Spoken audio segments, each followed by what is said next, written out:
Olá, saúdo cada um de vocês com a graça e a paz do nosso Senhor Jesus Cristo. Amém? O meu nome é Miriam Anita e eu estou aqui para compartilhar com os irmãos aquilo que eu entendi do texto chamado Legado, que consta do Manancial. E o Manancial é uma publicação de meditações diárias da União Feminina Missionária Batista do Brasil. Ok? Então vamos pedir que Deus nos abençoe. Senhor, nós pedimos a tua bênção nessa nossa reflexão, que possamos entender o que tu queres dizer ao nosso coração e que possamos agir de acordo com a tua vontade. Perdoa o que fazemos de errado, é o que te pedimos em nome de Jesus. Amém. Bom, irmãos, então, como vocês sabem, eu só vou dizer aquilo que eu entendi, né? Quem escreveu o texto foi Maxielle Kruger e o texto chama-se Legado. E o texto fala sobre a história de Alfred Nobel. Ele viveu em 1833, foi nesse ano que ele nasceu, e ele morreu com 63 anos. Alfred Nobel, ele era um químico industrial sueco. E ele não era pobre não, mas ele dedicou toda a vida dele a estudar explosivos. E foi ele que inventou a dinamite. O pai dele era engenheiro militar e o pai dele tinha um laboratório em São Petersburgo. E lá o nosso Alfred Nobel começou a trabalhar e a estudar. E com 16 anos ele já era químico formado, ele falava inglês, alemão, sueco, russo, francês. Ele era muito, muito inteligente. Bom, ele foi mandado para os Estados Unidos. Lá ele aperfeiçoou os estudos dele na nitroglicerina. E com 26 anos ele voltou para São Petersburgo para trabalhar com o pai. Só que a fábrica do pai, o laboratório do pai, foi à falência. E ele acabou então tendo que abandonar o laboratório do pai. Ele voltou para a Suécia e começou a fazer algumas pesquisas. E aí ele começou a estudar especificamente a nitroglicerina e ele descobriu lá como detonar a nitroglicerina. E foi uma grande descoberta. Só que nesses estudos ele causou uma explosão enorme lá no laboratório do pai dele e muitas pessoas morreram. Inclusive o irmão mais novo de Alfred Nobel morreu nessa explosão. Mas ele não parou de estudar. Bom, mas ele foi proibido pelo governo de fazer esses estudos, essas experiências, e ele foi taxado como o cientista louco. Ninguém confiava mais nos estudos dele, porque eram muito perigosos, né?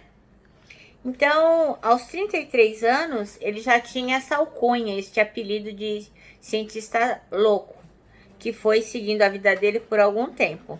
Mas ele continuou com as suas pesquisas, com a sua aprendizagem, e ele inventou então a dinamite e o detonador de dinamite. E isso foi um grande avanço, né, para as pessoas que necessitavam desse tipo de serviço.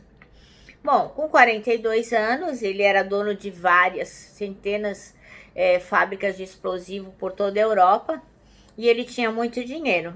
Só que ele ficou rico, mas ele nunca se casou, ele nunca teve filhos, e ele não tinha para quem deixar a fortuna dele. E aí ele, com o tempo, ele foi amadurecendo e sentiu-se abalado por ver que os seus inventos, eles eram mais utilizados no sentido bélico, né, para ser usado em guerras. E ele disse que ficou muito abalado com isso. Então ele começou a fazer um trabalho destinando parte da sua fortuna para organizações pacifistas. E esse foi o legado que ele deixou. Então, após a morte de Alfred Nobel, o que ele fez? Ele deixou determinado que seriam entregues 5 prêmios anuais. Então, o rei da Suécia iria entregar um prêmio para quem fosse destaque em física, matemática, química, medicina e literatura. O rei da Suécia entregaria este prêmio. E para quem se destacasse em alguma contribuição para a paz mundial, seria dado um outro prêmio em dinheiro em Oslo, na Noruega, anualmente. Então, em 1900, foi criado, então, o Prêmio Nobel, né? O Prêmio Nobel, que a gente conhece hoje como Prêmio Nobel da Paz. Então, este foi o legado que Alfred Nobel deixou para nós.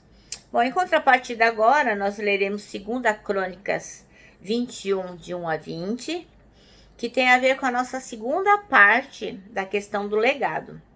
E diz assim: Josafá descansou com seus antepassados e foi sepultado junto deles na cidade de Davi. E seu filho Jeorão foi o seu sucessor. Os irmãos de Jeorão, filhos de Josafá, foram Azarias, Jegel, Zacarias, Azarias, Micael, Cefatias. Todos eles foram filhos de Josafá, rei de Israel. Ele deu-lhes muitos presentes de prata, de ouro e de objetos de valor, bem como cidades fortificadas em Judá, mas o reino o deu a Jeorão, porque este era o filho mais velho. Logo, Jeorão se fortaleceu no reino do seu pai e matou à espada todos os seus irmãos e alguns líderes de Israel. Ele tinha 32 anos de idade quando começou a reinar e reinou 8 anos em Jerusalém. Andou nos caminhos dos reis de Israel, como a família de Acabe havia feito, pois ele se casou com uma das filhas de Acabe, e fez o que o Senhor reprova. Entretanto, por causa da aliança que havia feito com Davi, o Senhor não quis destruir a dinastia dele.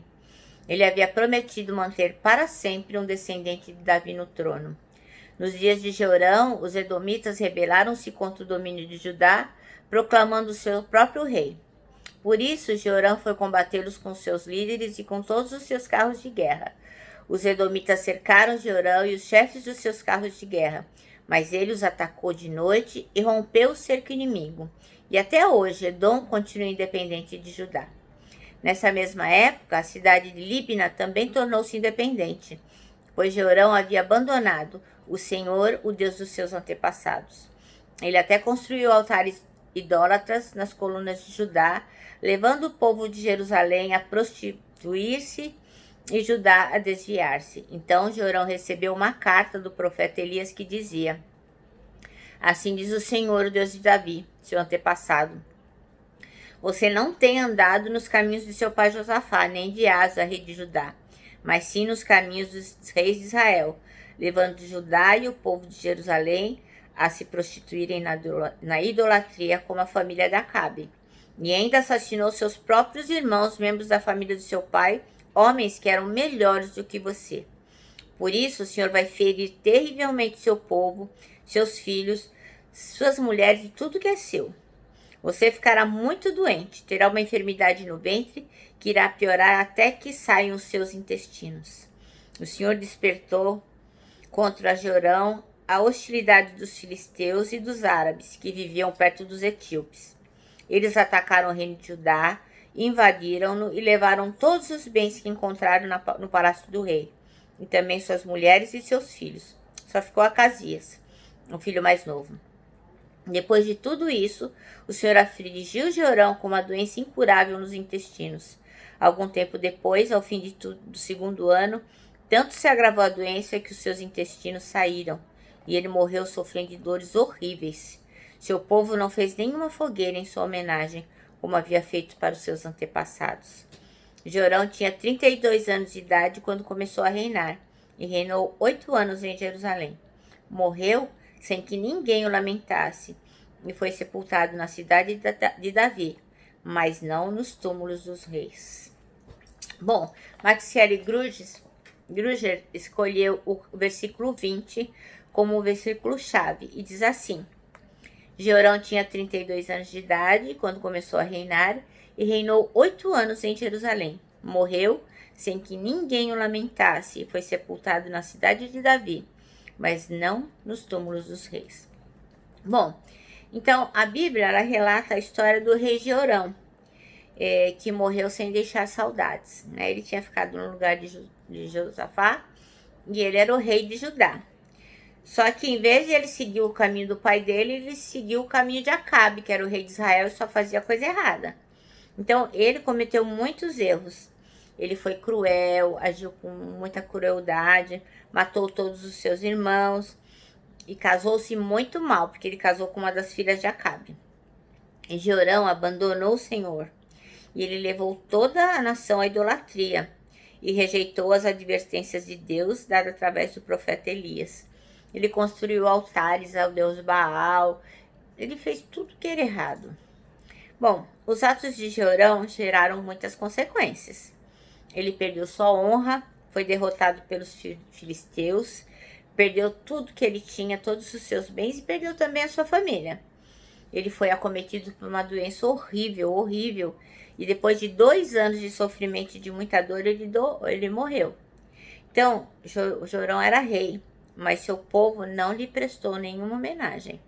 Ele não foi enterrado no cemitério real e ninguém lamentou sua morte. Que não seja assim com você.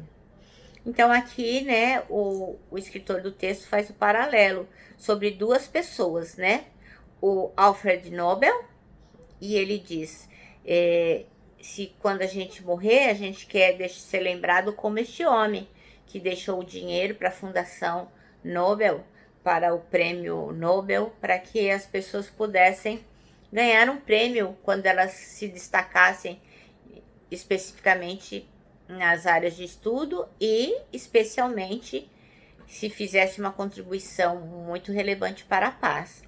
Ou se a gente quer ser como Jeorão, que foi uma pessoa que só fez coisas ruins, não deixou saudades e não deixou nenhum legado bom para nenhum dos seus descendentes. Então aí a gente que deve refletir, né? Porque logicamente que da boca para fora ninguém quer deixar um mau legado, ninguém quer se dar mal, ninguém quer acabar como Jeorão, né? Que só fez coisa errada e acabou doente sozinho. Mas a gente planta, né? Ao longo da nossa vida nós vamos plantando o nosso legado. Nós só vamos colher ao final. E esta colheita é que vai ser o legado para as pessoas que ficarem por aqui quando a gente partir, não é? Bom, nosso manancial termina assim. Qual teria sido o seu legado? Quando você morrer, pelo que você vai ser lembrado? Bom, irmãos, eu me despeço aqui, deixando um abraço fraternal, um abraço de ursa, e com a palavra de ordem que é saudades.